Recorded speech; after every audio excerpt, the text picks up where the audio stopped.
أشهد أن أمير المؤمنين عليا وأولاده المعصومين حجج الله.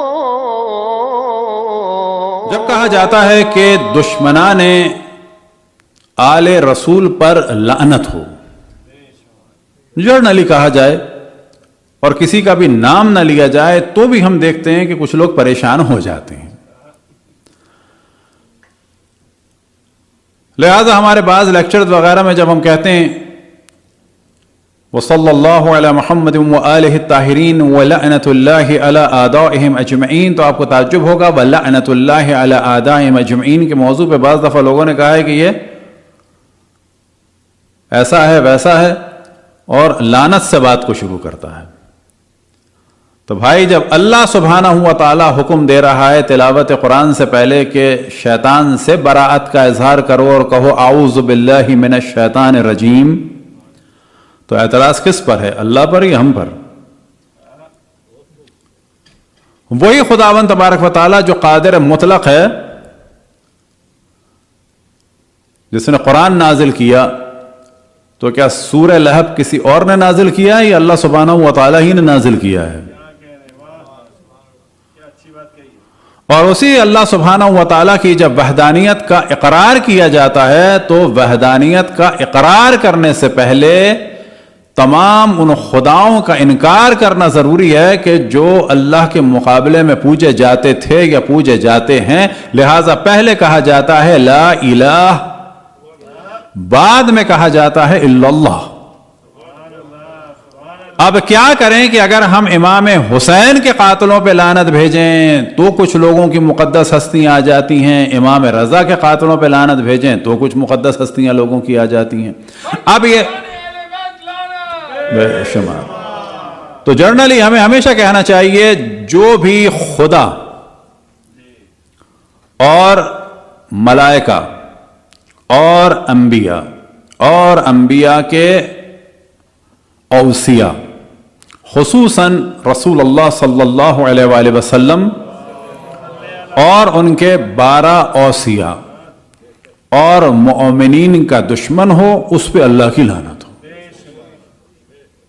جس میں کون سی ایسی بات ہے؟ اللہ کے، ملائکہ کے، انبیاء کے، اوصیاء کے اور مومنین کے دشمنوں پر اللہ کی لعنت ہو.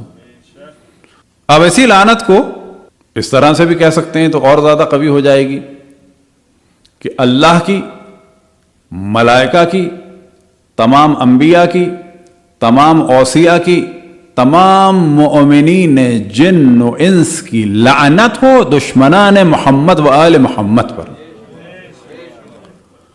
کسی کو بھی پرابلم ہوا؟ کسی کو ہوا پرابلم؟ کسی کا نام آیا؟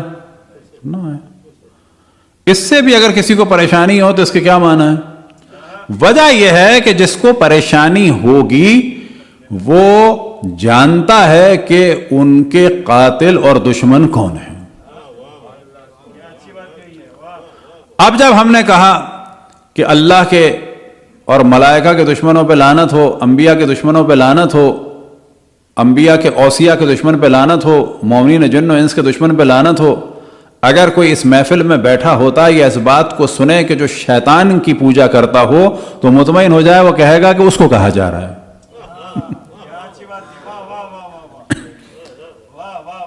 چاہے ممکن ہے کہ آپ کے ذہن میں سے بھی کسی کے ذہن میں نہ آیا ہو کہ یہ وہاں بھی جا سکتی ہے کہ جو شیطان کی عبادت کرنے والے ہیں گو کہ قلیل ہیں، لیکن وہ اگر سنے گا تو کہے گا یہ مجھے ہی کہہ رہے ہیں، چور کی داڑھی میں تنکا. یا یہ کہا جاتا ہے کہ پانی خود بخود نشب میں جاتا ہے، جمع ہو جاتا ہے. اور اگر دیکھا جائے تو انبیاء علیہ السلام کے تمام دشمن آ گئے، فرعون وغیرہ بھی آ گئے، شداد بھی آ گیا، قارون بھی آ گیا، نمرود بھی آ گیا. یہ سب آئے کہ نہیں آئے؟ سب آ گئے. اور پھر جو رسول اللہ صلی اللہ علیہ وسلم کے مقابلے میں کھڑے ہوئے یا کھڑے ہیں، جو اہل بیت علیہ السلام کے مقابلے میں کھڑے تھے یا کھڑے ہیں، وہ سب شامل ہو گئے.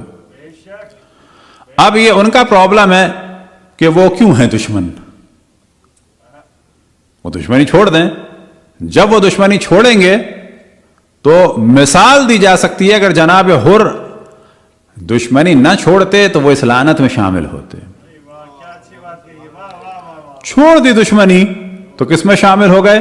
السلام علی الحسین وعلی علی ابن الحسین وعلی اولاد الحسین وعلی اصحاب الحسین.